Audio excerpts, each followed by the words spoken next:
various ministries have tried to bring the two groups under protection. Again, resistance on the Hill, resistance. Finally, I remember organizing in solidarity with the National Domestic Worker Alliance to bring workers on the party with President Obama to announce this rule. You know, it was like, how come we have waited this long? Because what we heard under this administration is that, you know, we're not just babysitters. We're not there just sitting at the side of your loved ones. You know, we're working hard. We're raising families. We need a living wage. And we hear stories of economic and physical exploitations. I mean, these are women who are working 60, 70 hours a week in families' homes. And we heard stories that, you know, they were taking, that the family was charging them for sleeping on the couch, for eating the junky food, and again, charged them all expenses that they were barely making $2 or $3 an hour after they got their paycheck. And there was nothing the Department of Labor could do, because they were not providing labor protection. And sometimes, you know, it was our own families that performed that act of violation. And it was interesting that one of the biggest faith-based organizations that worked alongside with the National Domestic Worker Alliance and with us at the Department of Labor to get this regulation finalized this year was Bend the Ark, a Jewish partner for action. They organized rabbis and synagogue members across the country to educate their members, the families who hire nannies, about the rights of their nannies. And they wrote in support of the regulation. They wrote op-eds across the country. They did an ad campaign. They were on the Hill pushing for this reg. And other groups like the National Interfaith Worker Justice and other worker centers. Again, we're staying in solidarity with the National Domestic Worker Alliance because we wanted to lift up the value and dignity of these workers.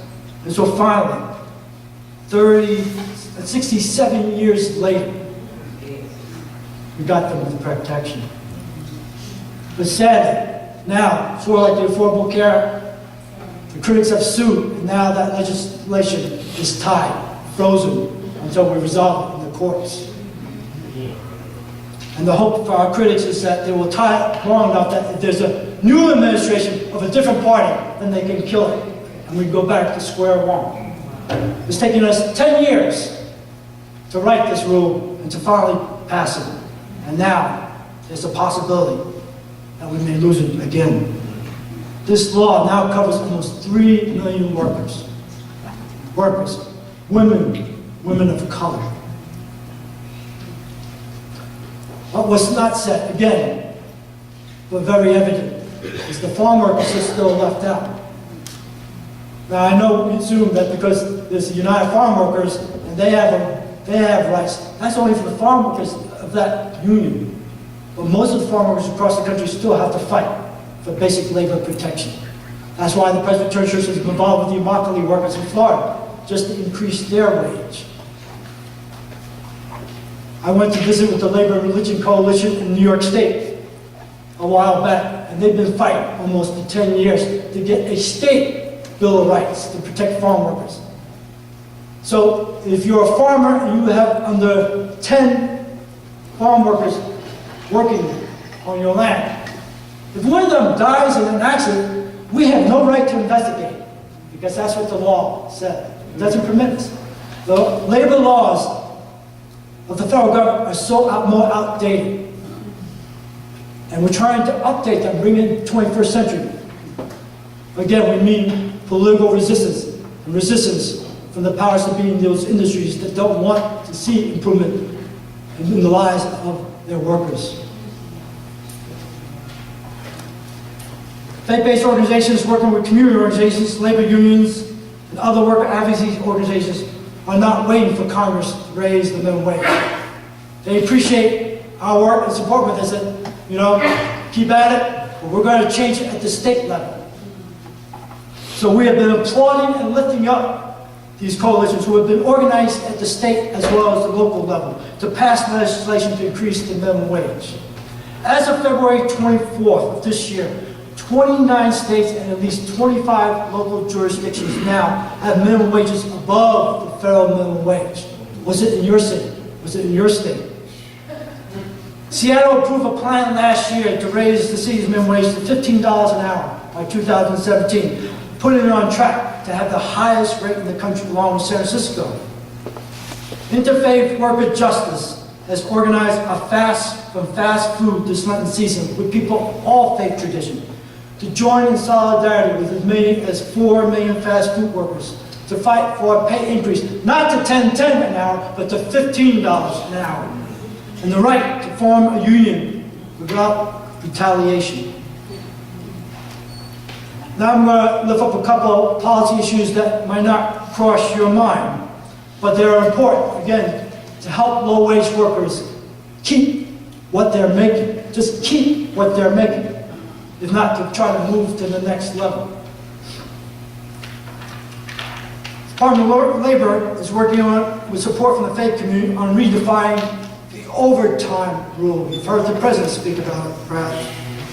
The New York Times wrote an editorial about this issue in last Sunday's edition, and the title was "Overtime Pay for Overworked People." The editorial said that President Obama directed the Labor Department to revamp the nation's outdated rule of overtime pay, which are basically stuck in the 1970s. What does this mean? You could be a worker, cashier, stock person, in I'm not naming a store, but a dollar store type. And when you go in there sometimes in the evening, there's one person doing everything. Cashier, stocking, getting what you need and all that. And they could be working 60 or 70 hours a week because they have to open up and close. And you know what? They're not getting paid overtime for the past 40 hours because they've been classified as a manager. So if they're a manager, you will have to pay them overtime because they're exempt. They're not salary anymore. They may make $9 an hour, but they're manager. It used to be overtime was, Mad Max movie, Mad Men, or whatever it is that. Going back to the 60s, they said a manager used to be a white male, suit, managing 20, 30 people. That was a manager. Now, even McDonald's, so sorry.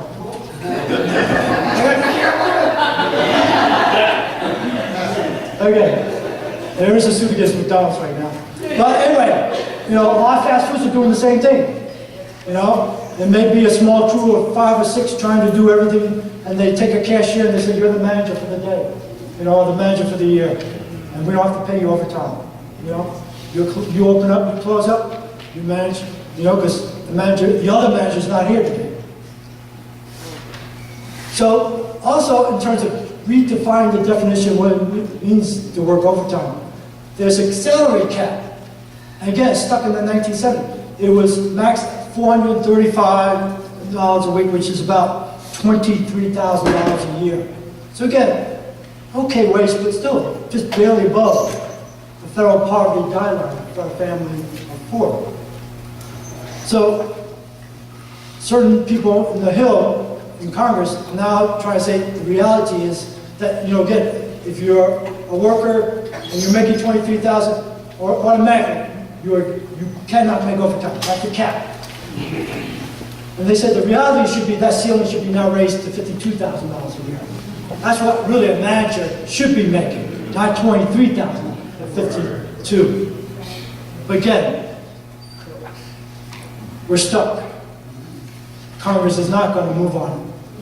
So the president continues to use his bully pulpit to try to lift up good employers who are doing right by their workers and paying their workers overtime and good living wages. Another policy issue that we may not think about.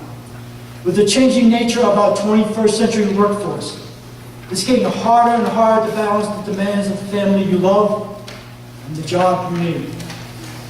Most low-wage workers do not get paid sick leave or family leave.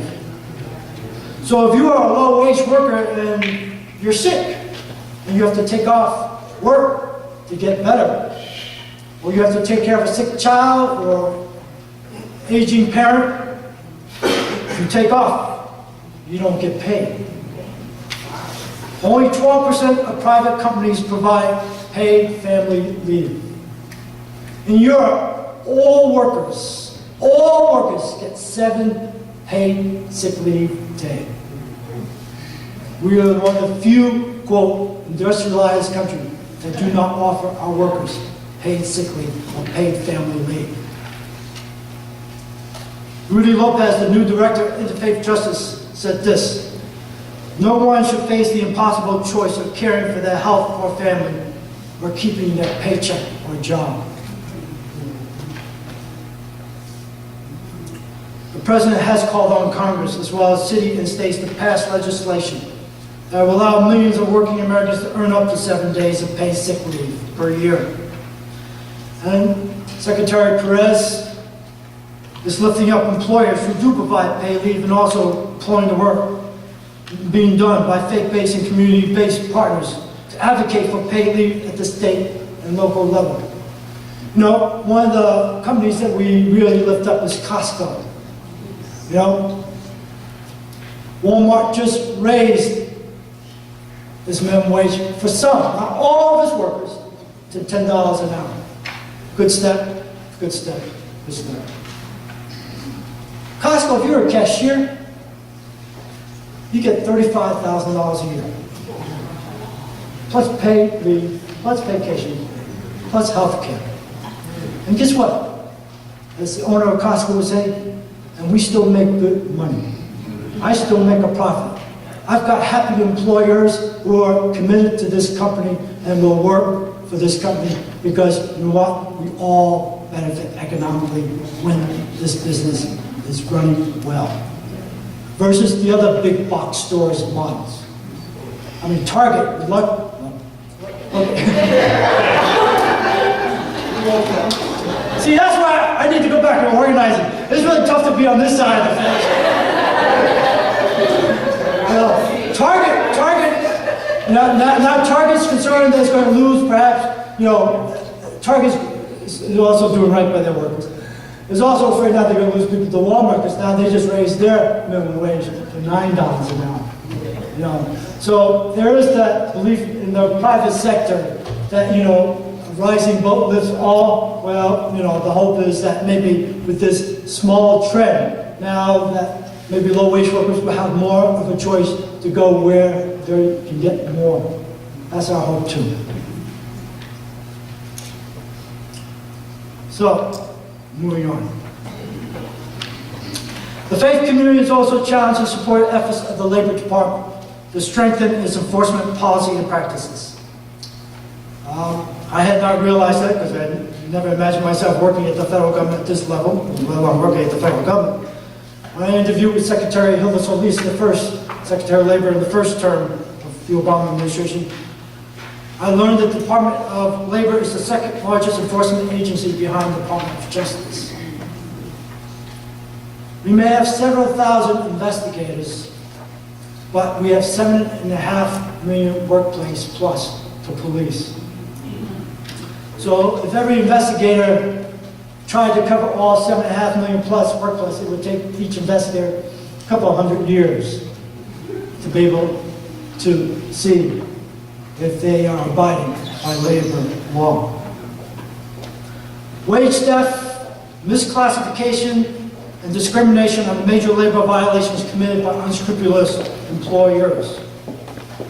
Low-wage workers have been cheated out of their pay, not paid at all, or unbeknown to the workers, have been classified as an independent contractor so that the employer can avoid paying disability insurance or to provide benefit for the workers. Independent contracting is the way for many companies. And you heard of the lawsuit by FedEx workers. Because FedEx doesn't their drivers independent contract means that they weren't really employees. But basically they had to buy their own health insurance. They had to buy their own disability insurance. They had to take care of all of the other things that an employer should be providing. And they sued FedEx and won, saying, we're your employees. We're not independent contractors. We didn't sign into this. And more low-wage workers are being misclassified. They didn't even know when they signed up for the job that they were signed up as an independent contractor.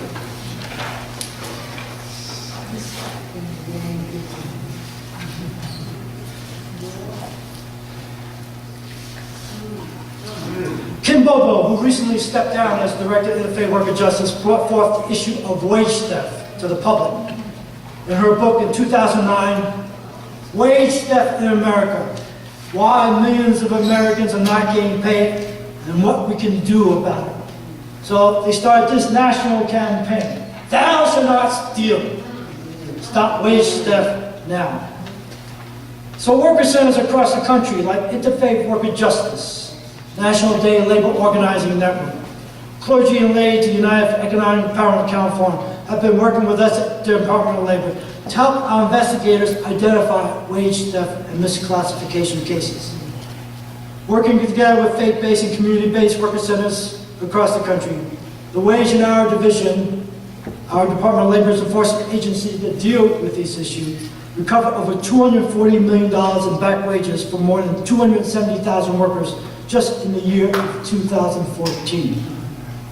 This translates into about $890 for every low-wage worker, which is nearly a month of grocery or a month's rent for many of these workers. Also, faith-based and community-based organizations are working with us to strengthen health and safety standards. Something, again, you don't think about until somebody gets injured or killed on the job. Do you know that 8 American workers die on the job every day? I was stunned by that fact when I first arrived. 8 American workers die on the job every day. I was barely in my job, 2 weeks into my job, when we had the explosion at the Upper Big Branch mine in West Virginia, which killed 27 miners. I worked with the West Virginia Council of Churches and the congregations in that community to see how we could assist those families, not only in their grief and loss, also in terms of making sure they got the pay of their loved ones from the company, their rightful benefits. But what we discovered in our investigation through our Mine Safety and Health Administration that oversees mining operations is that that company could have prevented those deaths if they had followed all federal safety guidelines. There was no reason, no justifiable reason that those 27 workers who went into those mines that day did not come home. And we hear that story over and over again. At the Department of Labor, we believe that every worker should be able to go to work and come home to their families, to their loved ones, to their communities. In a recent report issued Wednesday by the Occupational Safety and Health Administration, otherwise known as OSHA, which is the agency of labor that oversees health and safety issues, the report says that roughly 4 million serious injuries and illnesses are reported by employees every year. Though the true tally is likely much higher, because many companies hide that information for us. Last week, McDonald's workers filed 28 health and safety complaints with OSHA against the corporate offices and franchises in 19 cities. And if a worker justice story about this issue said, quote, although McDonald's made this week's headline, the fast food industry as a whole has been plagued with injuries. According to a report released by the National Council of Occupational Safety and Health, 1/3 of all burn victims say that their managers suggested wholly inappropriate treatment for burns, including using condiments instead of burn cream. You know, put some mayonnaise on it, and then go back to work. Don't worry about it. I've heard of workers who have fallen, construction workers, fallen off the roof working, and their managers, supervisors say, oh, go home, take an aspirin, and then come back to work next day. Not to report or say, go to the hospital, go to the doctor. What's this got to do with low-wage workers? Everything. Workers who suffer a serious injury earn an estimated 15% less, or $31,000 on average over the ensuing decade. Workplace injuries push many workers deeper into poverty. So again, if you're sick or you're taking care of a child or a parent at home, and you take the day off, or you get injured at the job and you go home to try to recover, and you have to take a few extra days, and then all of a sudden you find out from the manager, you're fired because you're not showing up for work. That is just wrong. And as an organizer, that is not right. That is just not right. David Michaels, head of OSHA, just recently told the Huffington Post, the study all showed that the majority of workers who get hurt but never get any workers' compensation have to pick up the cost themselves. The workers who do get workers' compensation are never fully compensated. Fighting poverty not only requires increasing the minimum wage, strengthening enforcement policies and practices, but also provide opportunities to climb up the economic ladder. I get lots and lots of calls from faith and communities asking me, okay, Phil, where are the jobs? Where are the good paying jobs? Yes, the economy has certainly improved under the Obama administration. We now have 7 straight years of uninterrupted job growth, and the unemployment rate is now down to 5.5%.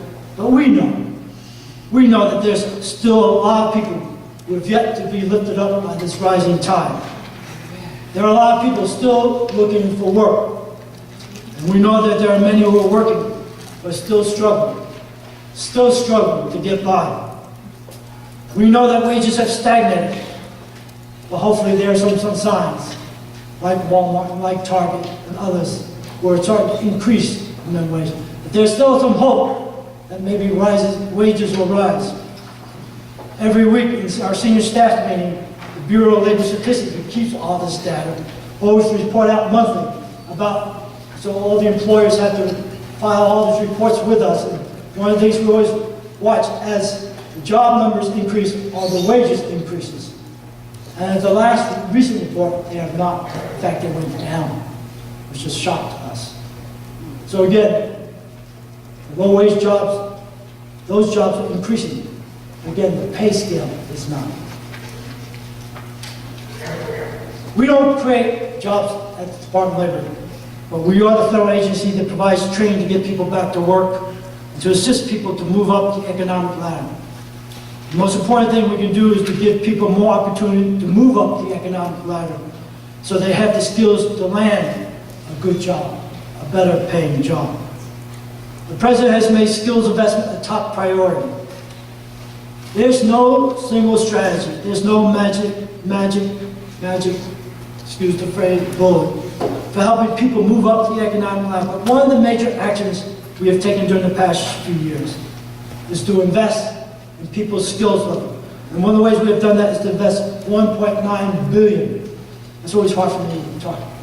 Billion. $1.9 billion in community colleges who are working collaboratively with employers and industries to find innovative and flexible ways to train workers in emerging and changing fields.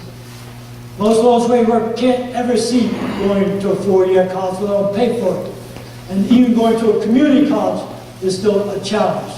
So that's why the President in the State of the Union proposal, the State of the Union address, proposed that we make community colleges free so that workers, all workers, especially low-wage workers, can get the skills they need to move in those jobs that pay more.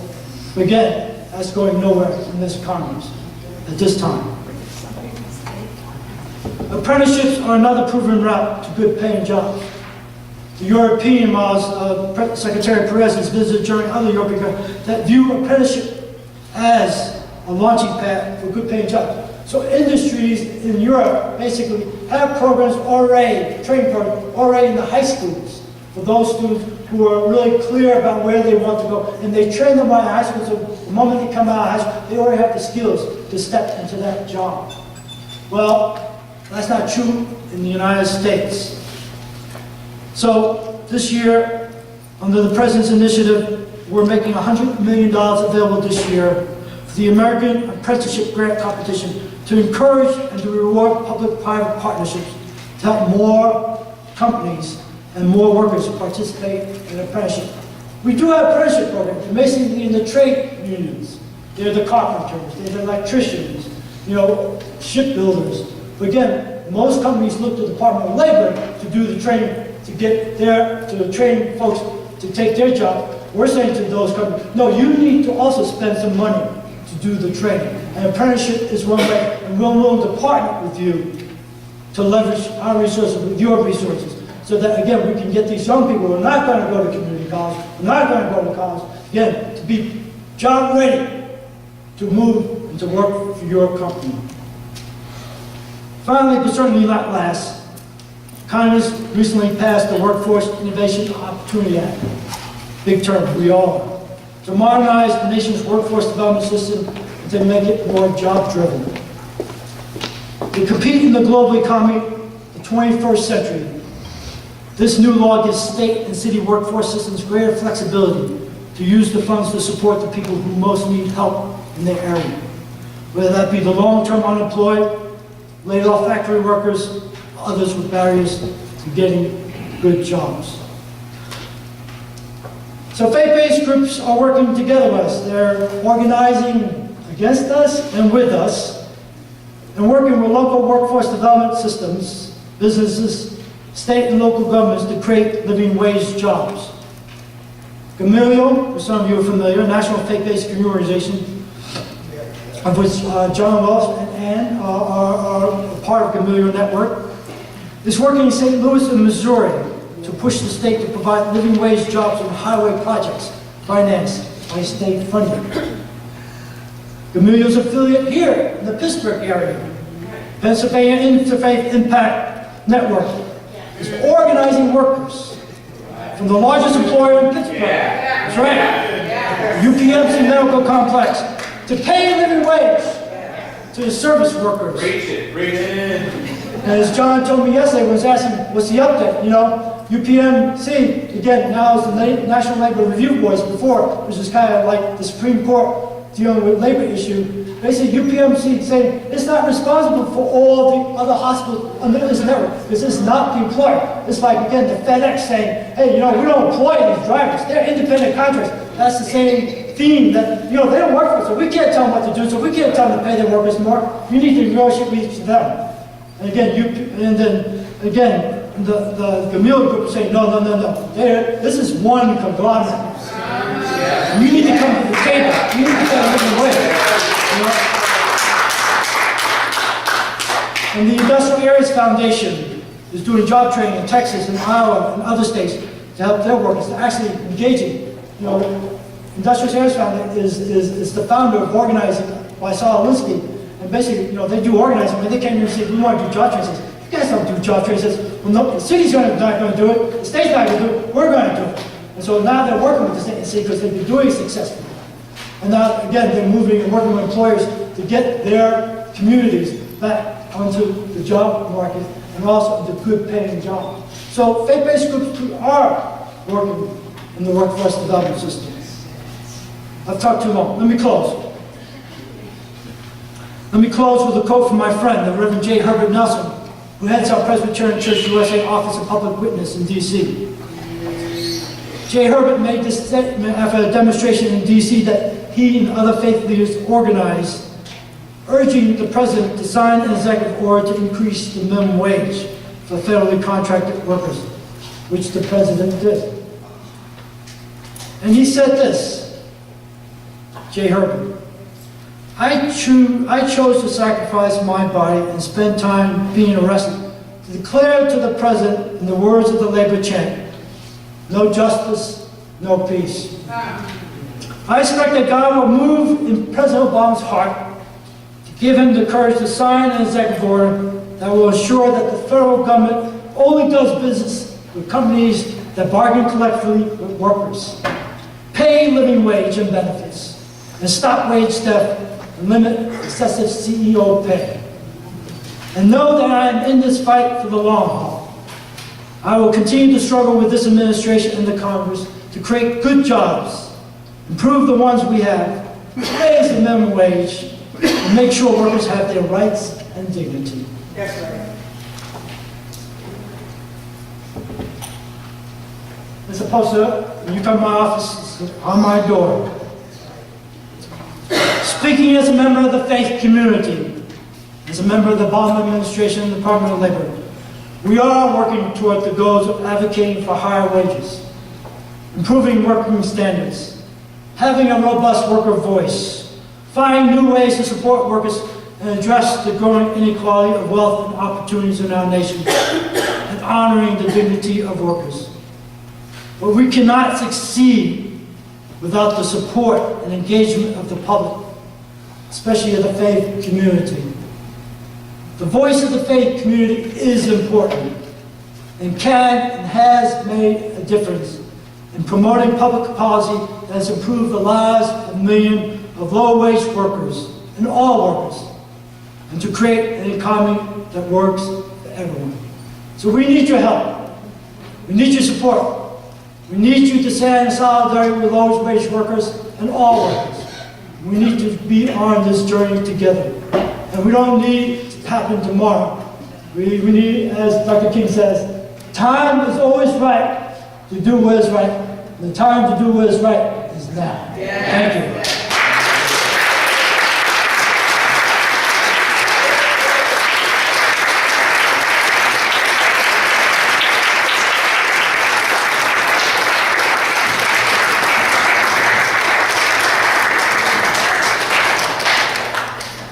I guess we'll take questions now. Yes, thank you, Reverend. So we do have time for questions. I think we have about 30 minutes, if I'm not mistaken. So we don't have a microphone that roams, so please do speak clearly and loudly. And please keep your questions or comments succinct. We'll start with Reverend Cole.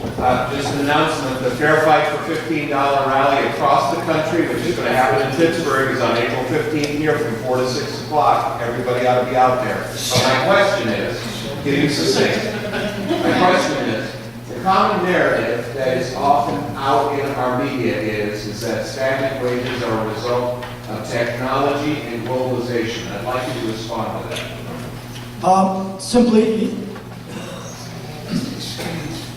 we met, I was in a meeting with a group of civil rights leaders and faith leaders a couple weeks at the White House. Mayor Nutter of Philadelphia got up and said, you know what? We have several thousand high-skilled jobs that we cannot fill and that we cannot find workers. There are several million jobs in this country that, for a variety of reasons, are being unfilled. It is part of globalization.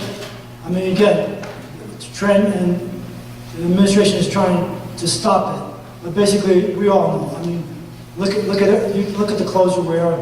Look at the labels. Look at the food where it's produced. You know, companies are going to where they can pay wages the lowest. Right now, South Asia, and now it's moving to Africa. And so, you know, cities are competing for sports stadiums. You know, it's the highest bidder. You know, well, it's the same thing in the arena of labor. You know, workers. Companies are, you know, right or wrong. Again, you got to be careful what I say. But you know, I think, you know, this Made in America theme being pushed by ABC Today News and other advocates for building, you know, making it made in USA. Microsoft is now saying it's bringing back some of its Apple production from overseas and bringing, you know, again, it's the issue is what is a good social conscious employer, and how do we get those companies to stay here and pay good living wage jobs? So the stagnated wage is all, because of the global economic competition, is keeping wages low. But again, if we, you know, just a simple thing by increasing the minimum wage, that would address it. And you know, again, I work for the administration, so I have to be an advocate for the 10-10. So I have to always stand outside watching my brothers and sisters demonstrate for $15 an hour. But you know, that's where it's got to go.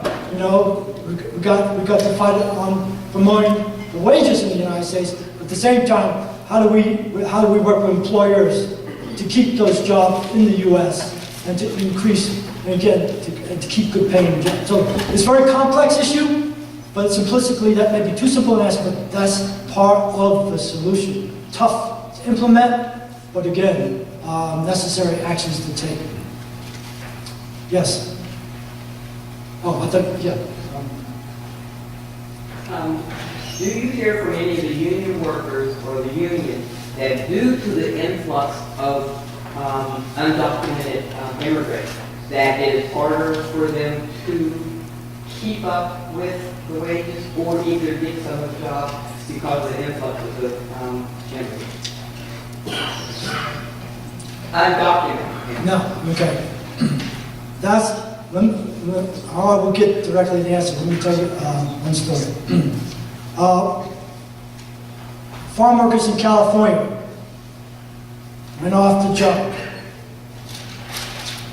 demanding higher wages.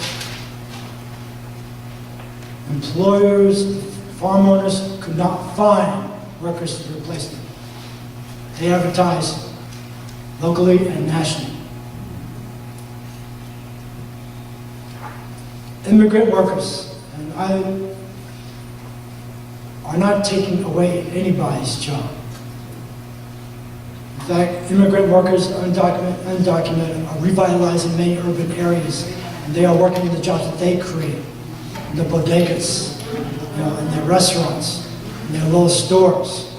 They're not taking jobs away, but that's the fear that part of the public has raised, not to support comprehensive immigration reform. So the unions, again, I'm trying to be very guarded about my words here. We work very much in partnership with the labor unions. My daughter's an organizer with AFL-CIO. So they are supportive of welcoming immigrant workers. In fact, they realize and they know that their future depends on bringing in many of these undocumented workers. They don't say undocumented, but documented workers into the labor movement. Because the new labor movement are the worker centers that I work with day in, day out. They are the National Domestic Worker Alliance, which we talked earlier. They are the National Day Labor Organizing. These are the men who hang on the street to do construction and landscaping jobs. The Restaurant Opportunity Centers, these are the restaurant workers. The Taxi Worker Alliance, taxi driver, mostly South Asian, mostly African. They're all trying to figure out how to organize themselves. Traditional labor organizing, you were in one building, all workers were in one building. But with the new labor organizing, they're scattered. Domestic workers are in different households. Taxi workers are, all across the country. So again, the unions have now recognized the National Taxi Worker Alliance as their first workers center affiliate. So they're trying to figure out how to move into this new place. Because they realize it will not only be their lifeblood for the future, but at the same time, is their workers. That's what is a good threat. And they're really not competing, but they also, some of their members are threatened. But the question, whose jobs? And that's still not clear, whose job that they would take away. Obviously, the threat about high-tech industry. So the software industry is pushing the Department of Labor and Administration to get an increased number of visas to bring engineers, software engineers, skills that we are not producing out of our high schools because of our lousy educational system. And so, so we're saying, they don't want, because they're concerned that we open the door to more immigrant skilled workers, that we'll open the door to more in other fields. So it's a delicate walk. So I think, back to your questions, this administration is committed to welcoming the stranger in our midst. And we're working with dreamers, young people. And so along with the unions, again, we want to welcome immigrant workers. We want to support them. We want to engage them into the labor movement and to the organized labor. But at the same time, again, the issue of undocumented, we protect them under migrant. We get criticized for that. But if you're undocumented worker and you get abused and you're not getting paid, we will still investigate and file suit on their behalf because they still are due their pay. So we're walking a fine line. Hope that answers your question. Drew, I'll let Drew. Good morning. Thank you for being with us. This is a question from the Peanut Gallery. Okay. I'm the spokesperson of the Peanut Gallery. How is the Department of Labor ensuring, or are they already ensuring, that the cost of living will not increase with the increase of the minimum wage? Well, see, the president has proposed that the $10.10 should also be coupled with cost of inflation. So it's supposed to rise. Well, again, first of all, we have to get Congress just to pass the 1010, but they also have to approve. The president does not have the authority to raise the minimum wage for most workers. That is a legislative action that has to happen in Congress. So my sense of the peanut gallery to all of you is I can't tell you what to do, but what it will take is a Congress that will act to increase the minimum wage and to also make sure that like Social Security, that there's the cost of living that is linked to that. And so again, those two are integral to the president's proposal. But again, if those who are advocating on one side, again, will say yes, the other side saying no, and some of them were saying yes, we need an increase, but we're not going to couple inflation. And so, I can't tell you what to do, but you know what I'm saying. I just wanted to know if you could say more about the strategies that companies have been coming up with, probably for at least the last 2 decades, perhaps even longer than that. The strategies that they come up to get around the various labor laws. Particularly, I guess most recently, one of the things that we see is that companies, rather than hire full-time workers, hire part-time workers or three-quarter-time workers so that they don't have to pay health care costs or they can pay them what they want. And not only companies do it, they're organizations. And unfortunately, that is the business model for many companies now. They say they have to do that to stay competitive, But again, what the president has done and what Secretary of Labor, Tom Perez has done, is go across the country to lift up employers who are not doing that. Again, I come back to Costco. Shake Shack, is that the name? Shake Shack in competition. Shake Shack, anyways, this chain of hamburger place. Again, they pay their boss, the owner pays their worker a living wage plus benefits. I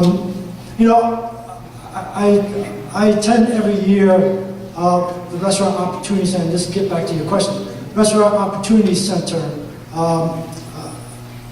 United, which represents restaurants across the country. I go to their annual meeting in DC, and what they do is they produce a guide to good employers who pay a living wage. And the owner of Best Boys and Poets, if you're ever in DC, it's really progressive restaurant, really hip and all this. The owner said to the audience, look, if you want a hamburger and you want to go across the street to my competitor, you can get the whole full value meal for $6. But when you come to my place, you're going to have to pay $10. Why? Because I pay my workers a living wage. Why? Because I provide them health benefits. Why? Because I provide opportunities for them to advance and to make a better and good paying job. So we're kind of using the push and pull model because we can't, you're right, you've heard the issue of scheduling. Starbucks has now responded to the public pressure because, whether you're single or you're a family, you don't know what your work schedule is going to be the next day, if you're going to have 30 hours a week. And so if you're trying to hold 2 part-time jobs and you know what your schedule is for the next day, how can you plan? And so again, keeping 30 hours, that's why people are saying, we're going to hire you now, we're going to reduce you from 30 to 20 hours. And so you find a way to get on the Affordable Care Act on your own. Get your health coverage over there because we're not going to. We can't do anything about that. Our hands are tied. Again, outdated labor laws. And so again, the President and the Secretary of Labor are trying to use the bully pulpit and to lift up good employers saying, this is what we need to do. This is what is right and just. And this is what is good not only for the workers, but for the owners. So, we can't browbeat, we're trying to do it by positive bully public. I guess invariably, my thought, what can I do as one person when answering three things? First of all, vote. Only 37% of the people who could vote voted. You have to vote more often than every 4 years, or the party you may not want in office is going to take nominations. So, one vote. Two, patronize Costco. You have a choice between Sam's Club, which may cost you a little less, but you're doing better if you patronize Costco. And three, there are things that we can do, I think, as individuals.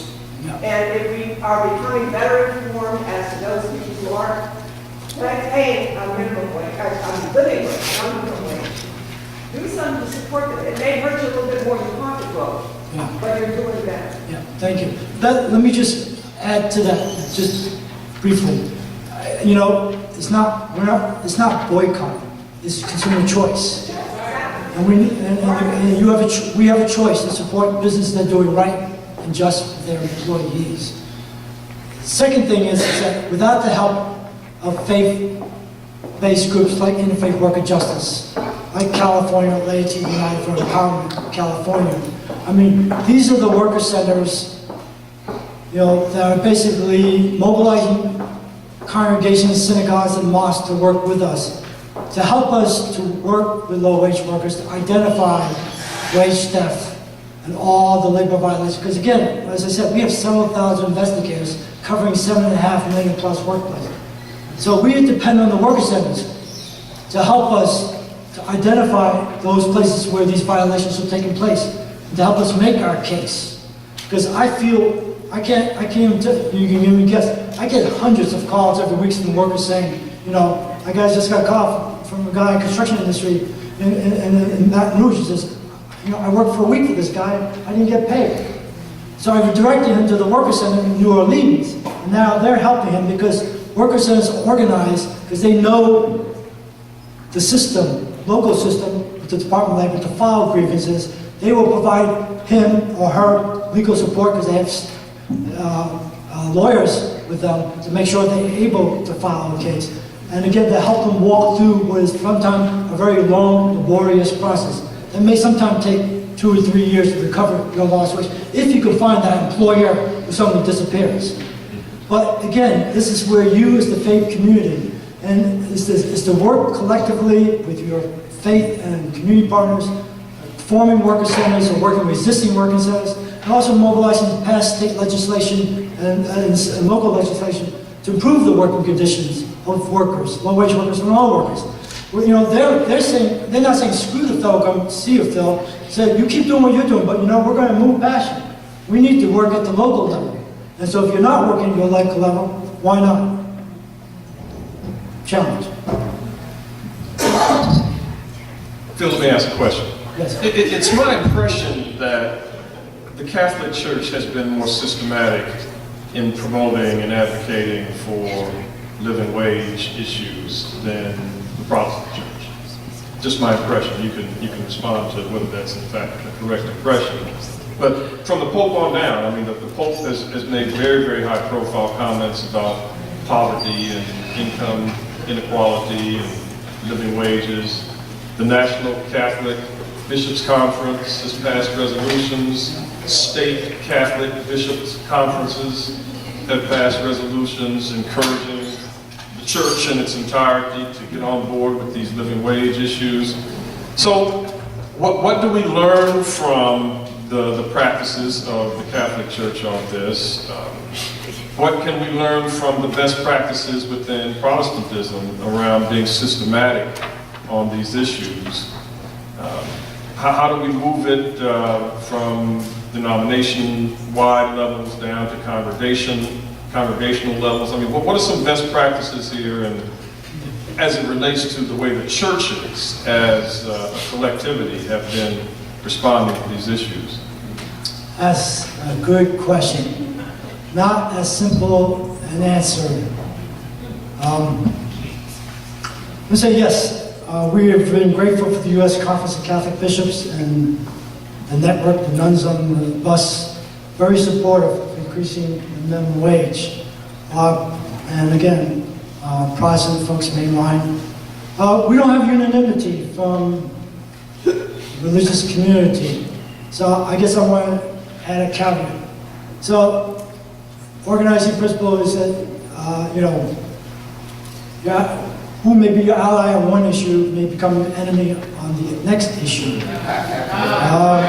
So it depends on the issue. So the best practice is what's the issue and who are your partners. And let me give a couple examples. So all the groups, evangelicals, conservative, historic black churches, mainline Protestants, Muslims, Jewish faith communities that I work with, are all united, mostly, on increasing minimum wage. But there's a sector of the evangelical community that says, you know what, that's really a private enterprise decision. So they're not up front. I just met with one of the senior officers of the Salvation Army a couple weeks ago in my office. I asked her point blank, I said, is the Salvation Army supportive of increasing minimum wage? She says, no, we don't take a position on that. I said, why not? And she came back to what I mentioned earlier, we support the faithful budget, the principles that all workers should get a fair wage. But we will not take a position on the minimum wage. Interesting answer. So I respect that. The National Association of Evangelicals are not behind, again, I'm not criticizing, I'm just saying their principle is the private sector knows best. So when it comes to comprehensive immigration reform, they're all at the table, support it.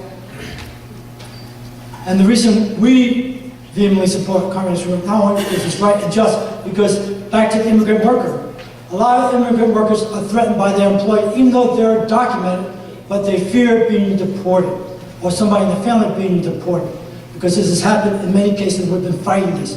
So unscrupulous employers who have hired both documented and undocumented workers, when the workers would strike or complain, they would call Homeland Security. This happened in Minneapolis. So a worker center called me and said, Phil, we have a lot of our members working at this restaurant, and they weren't getting their wages. And when they complained to the owner, he called ICE. ICE came in, arrested all the employers, and deported those that are undocumented. So they live in fear. And so comprehensive reform in terms of protecting worker rights is part of is part of the whole justice question, as well as economic justice. Again, to protect workers' rights, so that they're not fearful of reporting violations to us. So again, all the groups will be united on comprehensive reform. On the minimum wage, they're not all united. Let's talk about the Catholic Church when it comes to Affordable Care, which is in the goal so that you have health insurance, so that you can, you don't have to pay out of pocket. Again, they don't. They take a partial position. And right now, I'm trying to mediate with the passage of the Defense Marriage Act. We just passed a couple of rules that require all employers basically to provide family medical leave to all couples, married and same sex. And the blowback, it's hard. And it's coming from one sector of the religious community. And I get those calls and I have to call back to the White House and say, you got to talk to them. And we're trying to, and the president's very firm. No, this is going to stand. There's going to be no religious exemption on this. But my sense is there's going to be some room for compromise. So it's like the same thing with Affordable Care.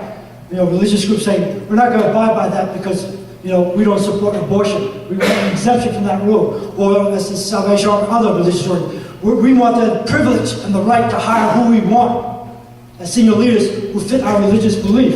And we say that's a form of discrimination. And so again, it just depends on the issue. And so, I brought groups from both sectors to talk about that the Family Medical Leave Act, affects all people. When we finalized that rule, we always do listening sessions for faith community groups, and we just brought it from both sides. And we listened to both of them. but one side left unhappy, one side left celebrating. You know, I mean, we just try to figure out what the issue is and how the best way to deal with it.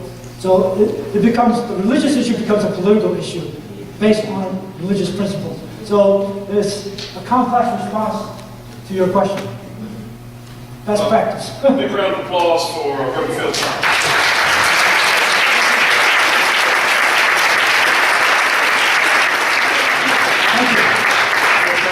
Very, very informative session. We really wish you Godspeed in the important work that you're doing across this country, and thanks for being here with us. We'll turn it over to Kimberly Merrill for any updates. Lisa Franklin Robb.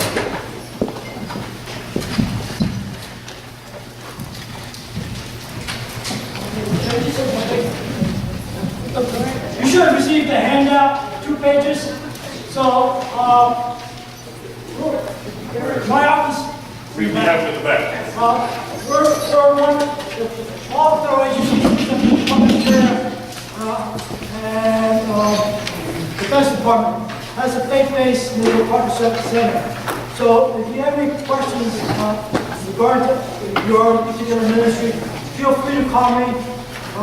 My direct line, 202-693-6030, 202-693-6030.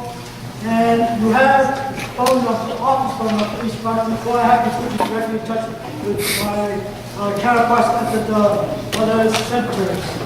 So, and second of all, the fact what our office does in dealing with worker justice issues and the workforce officers. So feel free to give me a call. And then my email is exactly tom.philip, one L, CHRIP, at DOL.gov.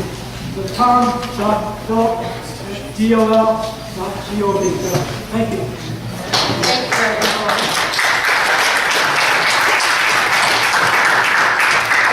So just a few announcements. We'll have lunch immediately following at the Goodell Dining Hall. Then we'll return back here for panel discussions at 1:00 p.m. Our exhibitors are up and open over in the Knox Hall. And also the Kelso Museum.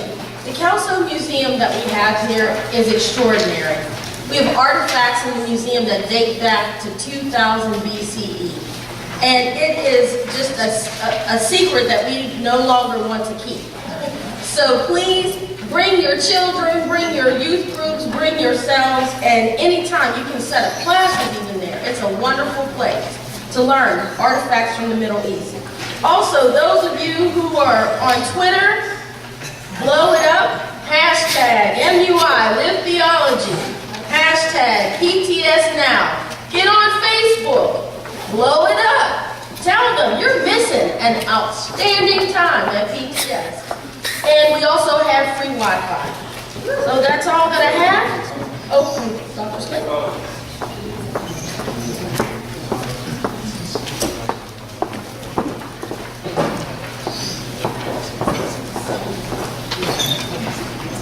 Yes, while we're making announcements, we wanted to share information about some of the new educational initiatives coming out of Metro Urban Institute. We hope might have interest and relevance to you. We've just relaunched a Doctor of Ministry track here at Pittsburgh Theological Seminary that's focusing on urban change. So those of you who have master's degrees, even if it's not a Master of Divinity, we still might be able to get you into that program. It's a 2-year program, two years of coursework essentially. The particular track is focused primarily here in the U.S., but we do have 2 week-long concentrated seminars that take place overseas as part of that track. One at the University, 1 week in the University of London, and one at the University of Pretoria. So the application deadline for the initial relaunch cohort is April 15th.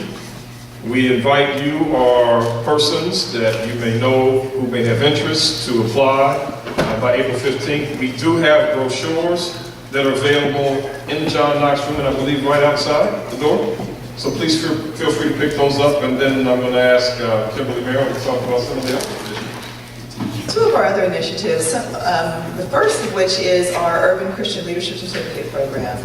That's been going on for many, many years now. How many CLC students do we have out here? Stand on up. Or alumni, stand up. Yes, and that's just today. Had we had that announcement on yesterday, it was probably double the number that were here. It's a huge program that we have that we work with. We have it's a ministry program. We have people that are working in their local communities, that are working in their local churches, but look for that theological credence to back up with the work that they're already doing. And it's an undergraduate level program, and we meet twice a week. Actually, they even have a class that's structured around this conference. We have our wonderful instructor here, Reverend Glenna Smith-Dudley, who's teaching that class right now. But it's an amazing program, and we have 4 people who will be graduating from that program in the spring. And so it's an exciting time as far as that's concerned. One other program that we have that's academic is our our graduate certificate in urban ministry, which is a master's level. The CLC is an undergraduate level. But the graduate certificate in urban ministry, up until even through this school year, has always been part of the master's degrees that are offered through the seminary. However, we have been arduously working to decouple it, and we are very proud to announce that beginning fall of next school year, this will be open to the entire community. So anyone throughout the community that has an undergraduate degree can come here for evening and weekend courses and actually receive a full-fledged, certified graduate certificate in urban ministry. And this isn't something just for church folks.